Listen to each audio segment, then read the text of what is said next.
The word anarchism is thrown around a lot, especially now.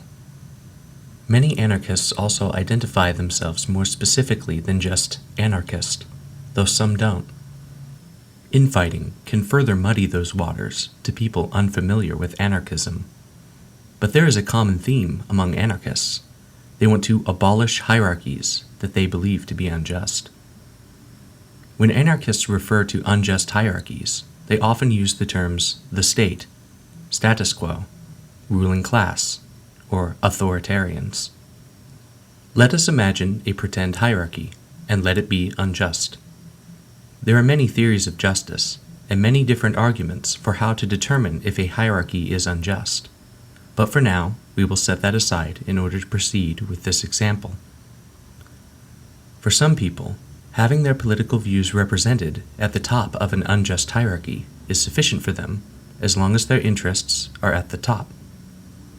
For many of those same people, when their interests are not represented highly in the hierarchy, they may believe that the hierarchy is unjust because it is unjustly organized. Anarchists disagree. Anarchists are indifferent to which interests are at the top of the hierarchies that they view to be unjust, even if it is their own interests. This does not mean that anarchists are incapable of rank ordering their preferences if presented with a given pool of choices. It's that the ordering, to an anarchist, is secondary to the issue of the hierarchy itself. They view transfers within the hierarchies that they have deemed to be unjust as affirming or preserving that hierarchy. This is why anarchists do not organize political parties or engage in electioneering for their interests, even if their preferences are so low in the hierarchy that there be nowhere to go but up by forming a party. Instead, anarchists use direct action. Direct action is when activists use their economic or physical abilities to directly reach goals of interest, in contrast to those actions that typically appeal to authorities, such as elections, campaigning, or political diplomacy. Direct action usually manifests as civil disobedience, strikes, sit-ins, hacking, destruction of property, looting, and even violence.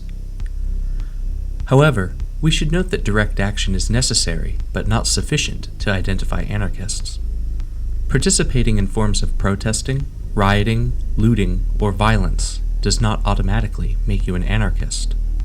But all anarchists use direct action because anarchists believe that engaging in direct action is the key to unveiling the unjustness of a hierarchy.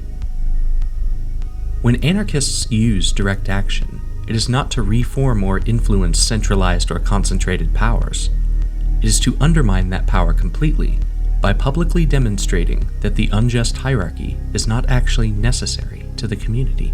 Some examples of this could be smoking marijuana openly in a jurisdiction where doing so is illegal, demonstrating that there is no harm done to the community by doing so. Another would be hacktivism, such as providing citizens with access to censored content, demonstrating that people can advance or retain their position in the class hierarchy by obscuring crimes from the public view. This all may seem like performance art, but to an anarchist, the established political channels are the performance art. Most recently, during the George Floyd protests of 2020, many anarchists have publicly demonstrated that the police are what they believe to be an unjust hierarchy, based on violence rather than based on competency. Anarchists have demonstrated this by peacefully protesting and being fired upon for doing so, or by looting, demonstrating that police are more mobilized to protect property than to protect life, or by copying the actions of the police to demonstrate that they are held to different standards. When a police officer deploys tear gas into a crowd, it's protection, but when a protester throws the canister back, it's assault. All these forms of direct action are intended to send a message. The police are an occupying force in the community, and this will not be resolved by electing or appointing the right people to be in charge.